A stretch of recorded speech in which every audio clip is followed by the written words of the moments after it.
મખાના ભેળ અથવા મખાના ચાટ બનાવવા માટે સૌથી પહેલાં આપણે 1 ચમચી જેટલું ઓઇલ ઉમેરવાનું છે। એમાં બરાબર 1 વાટકી જેટલા મખાના ઉમેરીને એમાં રોસ્ટ કરી લેવાના છે। ત્યારબાદ તેમાં અડધામાં અડધી ચમચી જેટલી હળદર, અડધી ચમચી કે 1 ચમચી જેટલું લાલ મરચું પાવડર નાખી દેવાનું છે। ત્યારબાદ તેમાં અડધામાં અડધી ચમચી ધાણા જીરું ઉમેરી લેવાનું છે।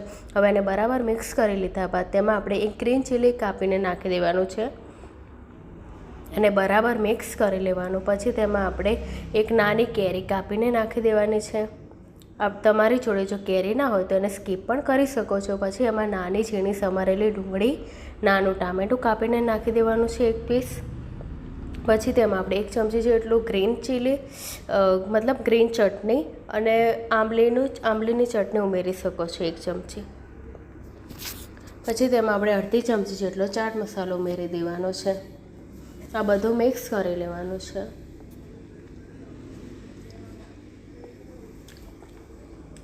પછી તેમાં તીખાશ ઓછી લાગે તો મેં ફરીથી થોડું લાલ મરચું પાવડર ઉમેર્યો। પછી તેમાં કોથમીર એકદમ ઝીણી કાપીને નાખી દેવાની છે, જેનાથી ટેસ્ટ બહુ જ સરસ આવે છે। મખાનાની ભેળ આપણી માટે બહુ સારી હોય છે હેલ્થ માટે। પછી ચાટ મસાલો બી થોડો ઉમેરી દેવાનો જો ટેસ્ટ બરાબર ના લાગે તો। પછી તેમાં અડધું લીંબુ કાપીને નાખી દેવાનું છે।